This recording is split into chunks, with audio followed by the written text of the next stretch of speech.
আসসালামু আলাইকুম, welcome back to S M crypto bro. I hope সবাই মোটামুটি নট পিক্সেলের পিএক্স টোকেন আছে ক্লেম করে ফেলছেন। তো এখন আপনাদের মাথায় একটা বিষয় ঘুরপাক খাচ্ছে যে এখন কারেন্ট যে প্রাইসটা আছে এটা ইনক্রিজ হবে কিনা। তো সেই বিষয়ে কথা বলবো, আর যারা সেল করতে যাচ্ছেন তারা কিভাবে সেল করবেন সেই বিষয়ে কথা বলবো। যারা এখনো ক্লেম করতে পারেন নাই তাদের রিগার্ডিংও কথা বলবো, কারণ আপনি গতকালকে যদি ক্লেম করতে যেতেন তো ওইখানে কিন্তু অনেক টাইম লাগতেছিল, ইভেন ক্লেমিংয়ের পেজ আসতেছিল না, দেন আপনি সেল করা যাচ্ছিল না, তখন কিন্তু প্রাইস মোটামুটি ভালো ছিল। তো ইন ফিউচারে প্রাইস বাড়বে কিনা, এক্সচেঞ্জারে লিস্ট হলেও কোথায় কোথাও লিস্ট হতে পারে সেই রিগার্ডিং কথা বলবো। নট পিক্সেল টিম কেন আগে ডেক্সে লিস্ট করলো, সেন্ট্রালাইজ এক্সচেঞ্জে লিস্ট করলো না, সেই রিগার্ডিংও কথা বলার ট্রাই করবো। সো ভিডিওটা ফুল কন্টিনিউ করেন, তাহলে সব কিছুই জানতে পারবেন। তো আপনারা যারা এখনও ক্লেম করেন নাই তারা চাইলে এখন ক্লেম করতে পারবেন। ক্লেম করার জন্য আপনার ফি লাগবে হয়তো বা 0.25 মতো টন লাগতে পারে, বাট ওইখান থেকে আপনাকে কিছু আবার ব্যাক করে দিবে। তো আপনি যখন ক্লেম করতে যাবেন তখন আপনার হয়তো বা 0.25 মতো টন দেখাইতে পারে বা 27 দেখাইতে পারে। সেটা ডিপেন্ড করবে আসলে আপনি যখন ক্লেম করতেছেন তখন আসলে নেটওয়ার্কের ফি কত খাচ্ছে। কিন্তু আমি যেটা মনে করি আপনার ক্লেম করার জন্য 0.17 এর উপরে আপনি টন ফি লাগবে না, আর কমই লাগবে। এখন যদি ক্লেম করেন তাহলে আর কমই লাগবে। আমি যখন ক্লেম করেছিলাম তখন আমার দেখাইছিল 0.27 এর মতো টন। ওইখান থেকে আমাকে আবার ব্যাক করে দেওয়া হয়েছে 0.12 এর মতো, মনে হয় তারা ব্যাক করে দিয়েছে। কারণ আপনি যখন ক্লেম করবেন তখন আপনাকে দেখাবে বেশি, বাট আপনাকে কিছু অংশ আবার ব্যাক করে দেওয়া হবে। তো যাই হোক, আপনি ক্লেম করার জন্য ক্লেমিংয়ের লিঙ্ক আমি ভিডিও ডেসক্রিপশনে দিয়ে দিব, বা হয়তো আপনারা পেয়ে গেছেন। যদি না পেয়ে থাকেন ভিডিও ডেসক্রিপশনে দেওয়া থাকবে। তো আমাদের টেলিগ্রামে দেওয়া আছে, আপনাকে এই যে টেলিগ্রামের এই পোস্টে নিয়ে আসবে। এখানে ক্লেমিং এবং আপনি চাইলে এখন সেল যদি করতে চান তাহলে সেলিং দুইটা লিঙ্কই দেওয়া আছে। এখানে ডি ডাস্টের লিঙ্ক দেওয়া আছে, তবে আমি স্টোন ফাইয়ের লিঙ্কটাও দিয়ে দিব, এখানে অ্যাড করে দিব, ওইখানে আপনি সেল করতে পারবেন। তো যাই হোক, ক্লেম করার জন্য আপনি এই যে টোকেন টেবিল এটাকে ওপেন করবেন। ওপেন করার পর আপনি মাঝে এরকম ইন্টারফেস আসবে। আমি যদি এখানে ব্যাক করে আবার ওপেন করি তো আপনার মাঝে এরকম ইন্টারফেস আসবে। আমার অলরেডি ক্লেম করা হয়ে গেছে, তো আমি দেখাই দিচ্ছি প্রসেসটা কি। আর ফার্স্ট আপনার এখানে ওয়ালেটটাকে কানেক্ট করতে হবে। আপনার যে ওয়ালেট দিয়ে আপনি পিক্সেলে আপনি ভেরিফিকেশন করেছেন, মানে ক্যাপচা ভেরিফিকেশন করেছেন বা যেটা কানেক্ট করেছিলেন, সেই ওয়ালেটটা এখানে কানেক্ট করবেন। দেন কানেক্ট করার পর আপনি মাঝে এখানে ক্লেমেবল টোকেনটা দেখাবে যে কত টোকেন আপনি ক্লেম করতে পারবেন, এবং নিচে এখানে দেখবেন একটা ক্লেম বাটন আছে, এই ক্লেম বাটনে ক্লিক করবেন। আপনার এই ওয়ালেটে একটা কনফার্মেশন চলে যাবে। অবশ্যই ওখানে কিন্তু টন রাখতে হবে। আপনি ট্রাই করবেন ওখানে 0.5 এর মতো টন রাখার, বা এর থেকে একটু বেশি রাখার ট্রাই করবেন। বেশি রাখলে বেটার, কারণ আপনি ক্লেম করতে কোনো ঝামেলা হবে না। তবে আমি যেটা মানে আপনাদের আইডিয়া দিলাম অতটুকুই আপনার টন লাগবে। এইখানে একটা ক্লেম বাটন থাকবে, আমি ক্লেম করে ফেলছি। যখন আপনি ক্লিক করবেন তখন আপনার ওই যে এখানে কনফার্মেশন যাবে আপনার ওয়ালেটে। দেন আপনার একটা ক্যাপচা দিবে, জাস্ট এই দিক থেকে টান দিয়ে মিল করে দিবেন। দেন আপনার নিচে দেখাবে যে আপনি কত টন খাচ্ছে। দেন আপনি ওটাকে সাইন ইন করে দিবেন বা কনফার্ম করে দিবেন। কিছুক্ষণ আপনার ওয়ালেটে এইরকম লোডিং নেবে, waiting for the transaction confirmation. আপনি একটু ওয়েট করবেন।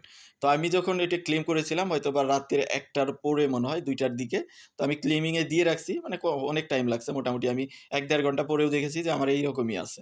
তো এখন হয়তো বা এরকম হবে না, কারণ অনেকেই ক্লেম করে ফেলছে, এখনও তো একটা চাপ নাই। তো আপনার এরকম দেখাবে, কিছুক্ষণের মধ্যে দেখবেন যে আপনার ওয়ালেটে আপনার যে টোকেনটা আছে সেটা দিয়ে দিছে। আমি অলরেডি ক্লেম করে নিয়েছি। তো এখন আসেন যে যারা সেল করতে যাচ্ছেন তারা কিভাবে সেল করবেন, তারপরে আমরা কথা বলবো যে যারা হোল্ড করতে যাচ্ছেন তাদের হোল্ড করা উচিত কিনা এবং এটার প্রাইস কত হতে পারে। তো সেল করার জন্য প্রসেস একটাই, আপনার ওয়ালেটে এখানে চলে আসলো। দেন আপনি কি করবেন, আপনি চলে যাবেন, এখানে সেলিং লিঙ্ক দেওয়া আছে, বা আপনার যে বটটা আছে বটের মধ্যেও সেলিং লিঙ্ক পেয়ে যাবেন। আপনি যদি আপনার নট পিক্সেলের বট চলে যান, বা আমাদের যে পোস্ট আছে পোস্টের মধ্যেও আমরা সেলিং লিঙ্কটা দিয়ে রাখবো। এখানে ডি ডাস্ট আছে, এই যে ভিডিও ডেসক্রিপশনে যখন ক্লিক করবেন এই পোস্টটি নিয়ে আসবে। তো এখান থেকে ডি ডাস্টটাকে আপনি ওপেন করবেন। ওপেন করার পর ডি ডাস্টে আপনার মানে ওয়ালেটটাকে কানেক্ট করতে হবে, এখানে ক্লিক করবেন। দেন আপনার টন ওয়ালেটটাকে কানেক্ট করবেন, আপনি টন কিপার বা যেটা আপনি কানেক্ট করেছেন। তো আমি যেহেতু টন কিপার কানেক্ট করেছি, তো আমি এখান থেকে টন কিপার ওয়ালেটটাকে আমি এখানে কানেক্ট করে নিচ্ছি। দেন উপরে রাখবেন আপনি পিএক্স, নিচে আপনি কোন টোকেনটা মানে নিতে চাচ্ছেন সেটা রাখবেন। তবে আমি আপনাদের রিকমেন্ড করবো টনেই এটাকে সোয়াপ করবেন, তাহলে বেটার হবে। পরবর্তীতে দেখা যায় যে আপনি যদি টন ওয়ালেটে কম থাকে তাহলে আপনার এটা সেন্ড করার জন্য কোনো সমস্যা হবে না। টনে করাই ভালো। আপনি চাইলে অন্য টোকেনেও করতে পারবেন, ইউএসডিটিতেও করতে পারবেন, বা আদার্স টোকেনে করতে পারবেন। তবে আমি আপনাদের রিকমেন্ড করবো যে টন টোকেনেই করেন। টন টোকেনে করলে আপনার জন্য বেটার হবে, মানে কোনো সমস্যা হবে না। তো এখন দেখতে পারতেছেন কারেন্টলি একটা টোকেনের প্রাইস 21 সেন্ট বা 22 সেন্ট অ্যারাউন্ড চলতেছে। তো এইটা আসলেও কত হতে পারে সেই রিগার্ডিং যাচ্ছি। তো আপনি এখান থেকে জাস্ট আপনি যত টোকেন আছে ম্যাক্স করেও দিতে পারেন, বা এখানে লিখে দিতে পারেন যে কত টোকেন আপনি সেল করবেন। দেন এখান থেকে সোয়াপে ক্লিক করলে আপনার ওয়ালেটে একটা কনফার্মেশন যাবে, ওইখানে কিছু ফি খাবে, আর সামান্য একটু ফি খাবে, হয়তো বা 20 সেন্ট 30 সেন্টের মতো ফি খাবে। সেটা দিয়ে আপনি এটা সোয়াপ করে নিতে পারেন যারা এখানে সেল করতে যাচ্ছেন। প্লাস প্লাস আপনি যদি ডিডাস্টে না করতে চান তাহলে আপনি স্টোন ফাইতেও করতে পারবেন। এখানে ক্লিক করবেন, সেম প্রসেস, একই প্রসেস, জাস্ট আপনি ওয়ালেট কানেক্ট করতে হবে। এখান থেকে কানেক্টে ক্লিক করবেন, ওয়ালেট কানেকশনে। দেন ক্লিক করার পর এখানে লোডিং হচ্ছে। দেন উপরে আপনি পিএক্স রাখবেন, নিচে আপনি টন রাখবেন। এখানে দেখতে পারতেছেন সেম প্রাইস, প্রাইস মোটামুটি দুইটাতে একই। আপনি নিচে যে টোকেনটা নিতে চাচ্ছেন, টন নিতে চাইলে টন বা আদার্সটা নিতে চাইলে আদার্সটা দিয়ে আপনি এখান থেকেও সোয়াপ করতে পারবেন। তো এখন আসেন যে এটা আপনার সেল করা এখন ঠিক হবে নাকি হোল্ড করা ঠিক হবে। ফিক্সের যে কারেন্ট মার্কেট ক্যাপ আছে সেটা নিয়ে আগে কথা বলবো। তো আমরা যদি কোয়েন গিকুতে চলে যাই, এখানে গিয়ে যদি আমরা কারেন্ট মার্কেট ক্যাপ দেখি, কারেন্ট মার্কেট ক্যাপ প্রায় ৫৫ মিলিয়নের মতো চলতেছে, যেটার অনুপাতে এখন মানে পার পিএক্স এর ভ্যালু ২০ সেন্ট বা ২১ সেন্ট ২২ সেন্ট এরকম চলতেছে। যেহেতু পিএক্স টোকেনটা ডেক্সে লিস্ট হয়েছে, তো এখানে মার্কেট ক্যাপ কম থাকবে, এটা স্বাভাবিক। কারণ টন ইকোসিস্টেমের যতগুলো ডেক্স আছে অত একটা পপুলার ডেক্স না কিন্তু। আর ডেক্সে মানুষ অত একটা কিন্তু মানে ট্রেডিং করে না। সেন্ট্রালাইজ এক্সচেঞ্জগুলোতেই কিন্তু বেশি ট্রেডিং করে। তো যখন সেন্ট্রালাইজ এক্সচেঞ্জে লিস্ট হবে তখন কত মার্কেট ক্যাপ আসতে পারে।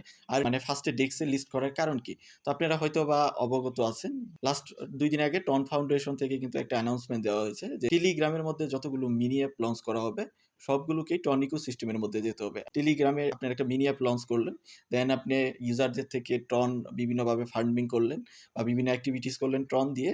বাট আপনার টিজি বা লিস্টিং যখন হবে তখন আপনি চলে শিফট করলেন সোলোনা চেইনে, অ্যাপটপ চেইনে, সুই চেইনে বা আদার্স কোনো চেইনে আপনি শিফট করলেন। এতে কি হবে? টন ইকোসিস্টেম যা আছে বড় ধরনের ইউজার কিন্তু মানে চলে যাবে অন্য ইকোসিস্টেমে। তো আপনি প্রজেক্টটা মানে গ্রো করলেন বা ইনক্রিজ করলেন সবকিছু কিন্তু টন ইকোসিস্টেম দিয়ে। পরবর্তীতে আপনি অন্য মানে ইকোসিস্টেমে শিফট করলেন। তো এইটা বন্ধ করার জন্যই তারা একটা রুলস করেছে যে এখানে টেলিগ্রামে কোনো মিনি অ্যাপ লঞ্চ করলে অবশ্যই আপনাকে টন ইকোসিস্টেমে টোকেন লঞ্চ করতে হবে বা প্রজেক্টটাকে লঞ্চ করতে হবে। আদারওয়াইজ আপনার প্রজেক্টটা ব্যান করে দিবে বা আপনার ওইটা রেজিস্ট্রেশন তারা বাতিল করে দিবে। আপনি মিনি অ্যাপটা কিন্তু আর পরে রান করতে পারবেন। তার পরবর্তীতেই তারা বিভিন্ন উদ্যোগ নেওয়া শুরু করলো। আর আপনারা হয়তোবা এটাও অবগত আছেন যে নটপিক্সেলের যে টিম আছে এটা কিন্তু মানে নটকয়েন যে আছে, নটকয়েনের টিম এর সঙ্গে ইনভলভ আছে। কারণ কি আপনি যদি নটকয়েনের টুইটার পেজে চলে যান, টুইটার পেজে গেলে আপনি দেখতে পারবেন যে নটপিক্সেলকে মানে নটকয়েন যে টুইটার আছে তারা কিন্তু খুবভাবে এটাকে প্রমোট করতেছে। আপনি যদি দেখেন যে একদিন আগে তারা কিন্তু এখানে এটাকে পিন করে দিছে। নটপিক্সেল যে পোস্টটা করেছে তাদের টেলিগ্রামে, টুইটারে সেটাকে পিন করে দিয়েছে। দেন আপনি দেখেন এই যে পিএক্স এর পোস্ট কিন্তু এখানে শেয়ার করতেছে বিভিন্ন মানুষের। তো আপনি এখানে দেখতে পারবেন। ইভেন তারা আরেকটা কথাও বলছে, যদি আপনি এখন সেল করতে চান তাহলে সেল করতে পারেন। তো এখানে দেখেন তারা যেটা বলছে মিনিমাম তারা যে ইয়ারড্রপটা দিয়েছে এটা $40 এবং এভারেজ যদি ইয়ারড্রপের কথা বলা যায় তাহলে $120 মতো ইয়ারড্রপ দিয়েছে যারা ইয়ারড্রপে এলিজিবল হয়েছে। মানে এভারেজ কিন্তু। এমন না যে আপনি $120 পেয়েছেন, যে মিনিমাম যে পেয়েছে সে প্রায় $40 মতো ইয়ারড্রপ পেয়েছে। তো আপনি যদি নিচের দিকে চলে আসেন এখানে বলছে যে for those who want to sell feel free to sell. হয়তোবা সেক্সে যখন লিস্ট হবে তখন ভালো প্রাইস পাওয়া যাওয়ার পসিবিলিটি আছে। কারণ কি আমরা যদি আরেকটা বিষয় ক্যালকুলেট করি, এখন যে মার্কেট ক্যাপ আছে সেটার অনুপাতে আপনার টোকেনের প্রাইস চলতেছে ২০ সেন্ট ৫৫। তো এটা যদি ১০০ মিলিয়নের মার্কেট ক্যাপ যায় তাহলে কিন্তু অনায়াসে এটার ৫০ সেন্টে চলে যায়। বাট আপনি যারা আশা করতেছেন যে পার টোকেনের ভ্যালু $১ হবে সেটা আসলে পসিবল না। আপনি যদি দেখেন বিগত যতগুলো টন ইকোসিস্টেমের প্রজেক্ট আছে সবগুলোর যদি মার্কেট ক্যাপ আপনি দেখেন, এখন মার্কেট ক্যাপ এসে দাঁড়াইছে লাস্ট দিকে ৬০-৭০ মিলিয়নের মধ্যে। মানে সেন্ট্রালাইজ এক্সচেঞ্জেও যদি লিস্ট হয় তাহলে ওইটার মার্কেট ক্যাপ গিয়ে দাঁড়ায় যে ৫০-৬০ মিলিয়নের মধ্যে। তো এটা ডেক্সে লিস্ট হয়ে যেহেতু ৫৫ মিলিয়ন হইছে এবং এটার মোটামুটি একটা হাইপও আছে। তো বলা চলে যদি সেন্ট্রালাইজ এক্সচেঞ্জে লিস্ট হয় অবশ্যই লিস্ট হবে। কারণ এটার পিছনে কিন্তু নটকয়েনের যে ফাউন্ডার আছে সাশাও কিন্তু আছে। তো আপনি গেলে এখানে দেখতে পারবেন যে সাশাও কিন্তু এটা নিয়ে পোস্ট করেছে। যেহেতু নটকয়েনের সে ফাউন্ডার। তো সে যেহেতু পোস্ট করেছে সে তার প্রজেক্টটা কিন্তু নাম্বার 1 বলা চলে। নটকয়েন দিয়েই কিন্তু টেলিগ্রাম ইকোসিস্টেমে যত প্রজেক্ট আছে সব পরবর্তীতে ওই সিঁড়ি বেয়েই কিন্তু সব প্রজেক্ট উঠছে। নটকয়েনের মাধ্যমে যদি এই আইডিয়াটা না আসতো টেলিগ্রামের এত বড় একটা ইকোসিস্টেম কিন্তু গ্রো হইতো না। তো নটকয়েনের মাধ্যমে আসছে। যেহেতু তারা এটার পিছনে ব্যাকএন্ড আছে তো অবশ্যই এটা নিয়েও কোনো চিন্তা ভাবনা আছে। আর এটা ডেক্সে লিস্ট করার আরেকটা কারণ হইলো তাদের যে টন ইকোসিস্টেম আছে বা টন চেইন আছে এখানে যেন অনেক ট্রান্সেকশন হয়। তাদের ভলিউম বাড়ে এবং কি ইউজার বাড়ে এটাকে ইউজ করে তার জন্যই তারা চাচ্ছে যে ডেক্সে এটাকে লিস্ট করে দেন তাদের টন ইকোসিস্টেমটাকে বিল্ড করা এবং এটার ভলিউম বাড়ানো, ট্রানজ্যাকশন বাড়ানো, তাদের রেকর্ডটা যেন বেশি থাকে এবং টন ইকোসিস্টেমে যতগুলো ডেক্স আছে সেগুলো যেন মানুষ ইউজ করে সেগুলো যেন একটা ভালো পরিচিতি পায় তার জন্যই মূলত এই পদক্ষেপগুলো নেওয়া। তো ডেক্সে লিস্ট হইলে দেখা গেল যে ১০০ মিলিয়নও যদি যায় তাহলে ৫০-৬০ সেন্টের মতো পার টোকেনের ভ্যালু হবে। এখন একটা সেল প্রেশার আছে। আরো হয়তো কয়েকদিন সেল প্রেশারটা থাকবে। তো যখন এই ফোমো সেলার যারা আছে তারা যখন সেল করে ফেলবে তখন দেখা যাবে যে প্রাইসটা এমনিই বেড়ে যাবে। তো আপনার এখন যেহেতু ৫৫ মিলিয়ন, ১০০ মিলিয়ন হলে এটা কিন্তু ৫০ সেন্টে চলে যায়। আমার যে পার্সোনাল ওপিনিয়ন সেটা হলো পার টোকেন টোকেনের ভ্যালু 60 সেন্টের মতো যাওয়ার পসিবিলিটি আছে। এর উপরে যাওয়ার পসিবিলিটি নাই। কারণ তাহলে আপনার এটার ২০০-৩০০ মিলিয়ন মার্কেট ক্যাপ দরকার। আপনারা যারা $১ চিন্তা করতেছেন, $১ যদি পার টোকেনের ভ্যালু নিতে চাই, তাহলে মানে এটার মার্কেট ক্যাপ হতে হবে ২৫০ মিলিয়ন। টোকেনের সাপ্লাই কিন্তু ২৫০ million, max supply ২৫০ million, total supply এবং সার্কুলেটিং সাপ্লাই সব ২৫০ মিলিয়নই এখন মার্কেটে সার্কুলেট আছে ২৫০ মিলিয়ন টোকেন।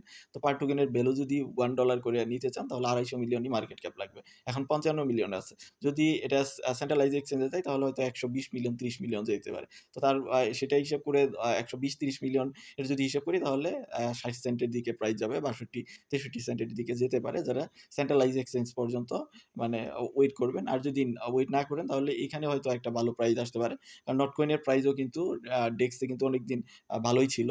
নটকয়েনে যে এনএফটিটা দিয়েছিল সেটাকে যখন এনএফটিকে ভাঙানো যেত তখন কিন্তু মোটামুটি একটা ভালো প্রাইস ছিল। তো সেই প্রাইস যদি আপনারা পান তাহলে সেল করতে পারেন। তো দেখা যাবে ৪৮ বা ৫০ সেন্টের দিকে আসলেও ডেক্সেও আপনারা সেল করে দিতে পারেন। তবে আমার যেটা টার্গেট যে যদি বেশি যায় মানে তাহলে ৬০ সেন্টের দিকে এটা প্রাইস যেতে পারে। তবে আপনার কি অপিনিয়ন সেটা অবশ্যই জানাবেন। এই ছিল মোটামুটি বিষয়।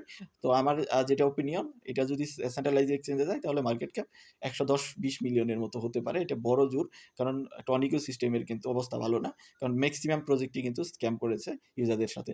টনিকো সিস্টেমের মধ্যে যত ট্রাস্ট ছিল মানুষের তো সেটা কিন্তু আস্তে, আস্তে কমে যাচ্ছে। এজন্যই যে প্রজেক্টটাই লঞ্চ হচ্ছে এই প্রজেক্টটাই কিন্তু ভালো একটা সফলতা পাচ্ছে না। তো আপনার কি মতামত সেটা অবশ্যই জানাবেন। এই ছিল মোটামুটি বিষয়। তো আমি বলব এখন আপাতত হোল্ড করে রাখেন। কয়েকদিন পরে হয়তো প্রাইসটা একটু স্টেবল হবে। তখন একটা ভালো প্রাইস পাবেন। ৪০-৫০ সেন্ট প্রাইস পাওয়ার পসিবিলিটি খুব বেশি। তবে সেন্ট্রালাইজড এক্সচেঞ্জের লিস্ট হলে আমি যেটা মানে আমার ওপিনিয়ন বললাম এতটুকুই হতে পারে। তবে দেখা যাক মার্কেটের কথা তো আর অগ্রিম বলা যাবে না। সেটা আসলেও বোঝা যাবে যে আপকামিং ডেতে কি, কি ডেভেলপমেন্ট আনে তারা। যদি ভালো ডেভেলপমেন্ট আনতে পারে বা ভালো ফিচার লঞ্চ করে তাহলে অবশ্যই এটারও একটা হাইপ ক্রিয়েট হতে পারে। তখন ভালো প্রাইস পাওয়া যাওয়ার পসিবিলিটি আছে। তো ভিডিওটা এতটুকুই। দেখা হচ্ছে নেক্সট ভিডিওতে। সে পর্যন্ত আমাদের সাথেই থাকবেন। অবশ্যই আপনার মতামত কমেন্টে জানাবেন।